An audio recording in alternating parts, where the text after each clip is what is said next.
एक लड़का लड़की अपनी शादी के सपने सजोता है, विवाह को लेकर खास प्लानिंग होती है और भविष्य को लेकर अपने अपने ख्वाब होते हैं। सुहाग रात को लेकर हर नवविवाहित जोड़ा उत्साह के साथ रोमांचित रहता है। लेकिन अगर शादी के तुरंत बाद ही अगर किसी एक इंसान का मूड उखड़ जाए तो सोचिए उस दूसरे इंसान पर क्या बीतेगी। ऐसे ही एक मामला उत्तर प्रदेश के प्रयागराज से सामने आया है। यहाँ एक दुल्हन अपनी दुल्हनिया के साथ सुहागरात मनाने को लेकर काफी एक्साइटेड था। जैसे ही वह कमरे में गया और दुल्हन को छूने लगा तो वह भड़क गई। दुल्हन ने तुरंत चाकू निकाल लिया और बोली, मुझे एक बार भी छुआ तो शरीर के 35 टुकड़े मिलेंगे। यह देखकर बेचारा दूल्हा बिस्तर पर ही थर-थर कांपने लगा। मध्य प्रदेश के इंदौर का राजा रघुवंशी केस आजकल सभी की जुबान पर है।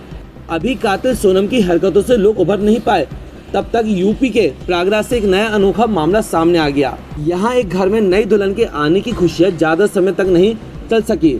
एक युवक ने अपनी पत्नी और उसके पति पर जान से मारने की धमकी देने के आरोप लगाए हैं। डरा सहमा पीड़ित पति प्रेम नारायण डीसीपी कार्यालय पहुंचा। उसने रोते हुए अधिकारियों से गुहार लगाई कि मेरी जान बचा लो। प्रयागराज के नैनी इलाके में रहने वाले कप्तान निषाद की शादी 29 अप्रैल को करछना डीहा के रहने वाली लक्ष्मी नारायण निषाद की बेटी सितारा से हुई थी। सारी रस्में अच्छे से हुई, मगर सुहागरात पर जो हुआ उसने तो दूल्हे के सारे अरमान चूर चूर कर दिए। दूल्हे कप्तान निषाद ने कहा, शादी के बाद जब मैं कमरे में गया तो सितारा ने चाकू दिखाते हुए धमकी दी कि उसे छूना नहीं, छुआ तो 35 टुकड़े कर देगी, मैं किसी और की अमानत हूँ। इसके बाद सितारा पलंग पर सो गई और कप्तान सोफे पर। सितारा चाकू दिखाकर 3 रात धमकियां देती रही।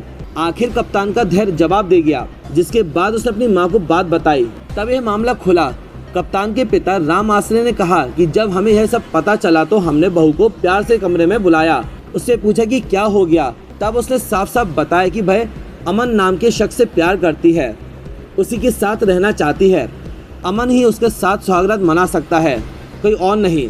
इसके बाद सितारा के पापा को बुलाया। बता दें, अमन बहू का रिश्ते में भतीजा लगता है। सितारा के पिता ने काफी समझाने की कोशिश की, लेकिन बात नहीं बनी। फिर मोहल्ले के लोगों को बुलाकर एक राजीनामा तैयार हुआ, जिसमें तय किया गया कि सितारा कहीं नहीं जाएगी, वो हमारे साथ बहू बनकर यहीं रहेगी, अपने बॉयफ्रेंड को भूल जाएगी। लेकिन फिर भी बंद कमरे के अंदर सितारा बेटे को परेशानी करती रही। आखिरकार मामला थाने तक ले जाना पड़ा, लेकिन इस बीच सितारा आधी रात को घर की ही दीवार से कूदकर अपने बॉयफ्रेंड के साथ भाग गई। पति कप्तान ने बताया कि सितारा ने हनीमून पर केदारनाथ जाने की बात कही थी, लेकिन भाई सोनम और राजा रघुवंशी की कहानी देखकर डर गया था, इसलिए उसने जाने से मना कर दिया था। दूल्हे का कहना है कि हनीमून पर केदारनाथ नहीं जाने से उसकी जान तो बच गई, लेकिन पत्नी सितारा देवी रिश्ते के भतीजे अमन निषाद के साथ फरार हो गई।